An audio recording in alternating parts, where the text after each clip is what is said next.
Doctor Smita Mishra, BSR government arts college Alwar, BA part 1 first year, section F। Subject आपका इतिहास चल रहा है। टॉपिक है मगध साम्राज्य का उदय। इसमें हमने बिंबिसार तक पढ़ा हर्यंक वंश के, और उसके पश्चात उसका बेटा अजातशत्रु शासक बना। तो अपने इस पार्ट 3 में हम अजातशत्रु के बारे में पढ़ेंगे, जो 493 ईसा पूर्व से लेकर 461 ईसा पूर्व तक रहा।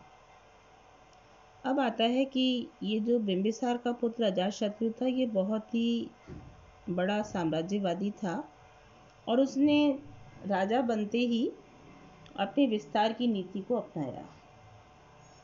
उसका दूसरा नाम कुणिक या कुणीय भी मिलता है। उसका काल हर्यंक वंश का चरमोत्कर्ष काल था। डॉक्टर हेमचंद्र राय चौधरी के शब्दों में, कुणिक अजातशत्रु ने चाहे जिस ढंग से सिंहासन प्राप्त किया हो, किंतु वह बड़ा सशक्त शासक सिद्ध हुआ। अजातशत्रु ने अपने पिता की ही नीति का पालन किया, यद्यपि पिता से उसके संबंध कभी भी अच्छे नहीं रहे। ये हैं विचार डॉक्टर हेमचंद्र राय चौधरी, जो प्राचीन भारत के एक बड़े इतिहासविद हैं। अब मैं आ रही हूँ उसकी विस्तारवादी नीति पर। तो सबसे पहले उसने कौशल से युद्ध किया। बिंबिसार की जब मृत्यु हो गई, तो आपने उसके विवाह संबंधों में पढ़ा था कि उसकी एक रानी कौशला देवी थी, जो कौशल के राजा प्रसेनजित की बहन थी। तो जैसे ही बिंबिसार की मृत्यु हुई, तो अपने पति के वियोग से दुखी होकर उसकी पत्नी कौशला देवी का भी निधन हो गया। फलस्वरूप नाराज होकर प्रसेनजित ने दहेज में दिए गए काशी के क्षेत्र पर अपना पुनः अधिकार कर लिया। फलस्वरूप दोनों युद्धों में छिड़ गया। इसमें अनेक लड़ाइयाँ लड़ी गईं, और अंत में ऐसा हमें उल्लेख मिलता है कि अजातशत्रु पराजित हुआ, बंदी बनाया गया। लेकिन अंत में दोनों राज्यों में शांति के लिए और मैत्री के लिए जो संधि स्थापित की गई, उसमें मगध को ज़्यादा लाभ मिला। मगध के अनुकूल थी ये संधि, क्योंकि प्रसेनजित ने क्या किया कि अपनी पुत्री वजीरा का विवाह अजातशत्रु के साथ कर दिया, और जो काशी के क्षेत्र को लेकर लड़ाई हुई थी, वो मगध को पुनः प्रदान कर दिया। अब आता है वज्जी संघ पर विजय। ये उसकी सबसे इम्पोर्टेंट विजय है, क्योंकि जहाँ साम्राज्यवाद का सूचक अजातशत्रु था, वहीं पर वज्जी संघ जो था, वो गणतंत्रात्मक व्यवस्था का सबसे मजबूत पायदान था। तो यह उसके काल की सर्वाधिक महत्वपूर्ण घटना थी। इसमें उसने जबरदस्त कूटनीतिक चातुर्य और दीर्घकालीन युद्ध के पश्चात इस पर उसे विजय हासिल हुई। मोटे तौर पर देखूं तो विद्यार्थियों इसके पीछे 3 संघर्ष के कारण नजर आते हैं। पहली तो अजातशत्रु की साम्राज्यवादी महत्वाकांक्षा, इसके माध्यम से उसे गंगा तट के दोनों किनारे मिल सकते थे। दूसरा कारण हमको एक परिनिब्बाण सूत्र और सुमंगल विलासिनी नामक जो ग्रंथ है, बौद्ध ग्रंथ है, उसमें ये उल्लेख मिलता है कि गंगा के तट पर एक बंदरगाह था, जो आधा अजातशत्रु के पास था और आधा लिच्छवियों के अधिकार में था। यहाँ एक पर्वत के रत्नों की खान मिली। इस पर दोनों राज्यों में आधे आधे हिस्से की तय हुई, लेकिन जो लिच्छवी थे वो सारे रत्न अपने साथ ले गए, और कुपित होकर अजातशत्रु ने वज्जियों को नेस्ताभूत करने की प्रतिज्ञा कर ली। तो दूसरा कारण हमको परिनिब्बाण सूत्र और सुमंगल विलासिनी के अनुसार ये मिलता है। और तीसरा कारण जो हमको मिलता है, वो जैन ग्रंथ है, निर्यावली सूत्र। इसके अनुसार लिच्छवी पत्नी से बिंबिसार के पुत्र हल और बेहल हुए थे।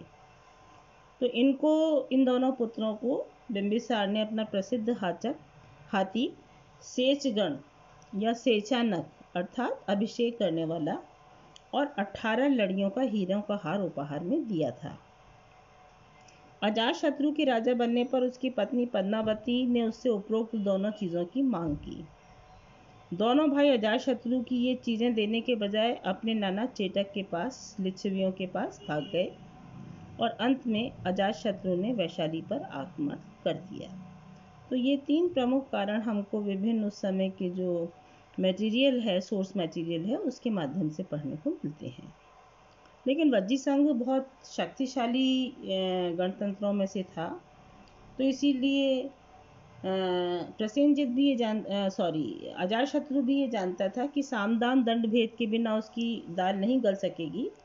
इसलिए अजातशत्रु ने वज्जी संघ पर जो आक्रमण किया उसमें उसने यही नीति को अपनाया और एक बड़ी सेना लेकर वज्जी संघ पर आक्रमण किया।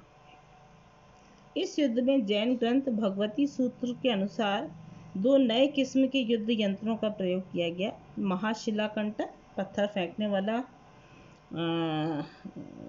हथियार, और दूसरा रथ मूसल, कि रथों में मूसल चलाना। ये युद्ध कहते हैं करीब करीब 16 वर्षों तक चला है।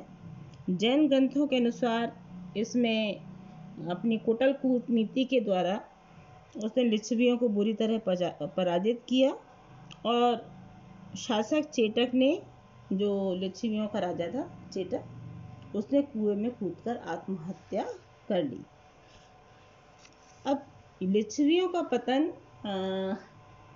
या कहना चाहिए कि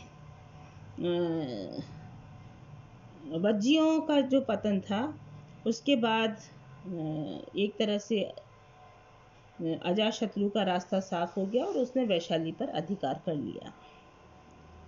इसके बाद क्या होता है कि मल्ल और जो अन्य लघु गणराज्य थे वो भी मगध में शामिल कर लिए गए। बौद्ध ग्रंथों के अनुसार बिंबिसार के राज्य में जो था वो 300 योजन की भूमि थी। अब अजातशत्रु के समय में बढ़कर ये 500 योजन भूमि हो गई। इसके बाद एक महत्वपूर्ण घटना अजातशत्रु के समय की है। अवंती से टकराहट की स्थिति। मध्यम निकाय नामक बौद्ध ग्रंथ में कहा गया है कि अजातशत्रु ने अपनी राजगृह राजधानी का दुर्गीकरण करवाया।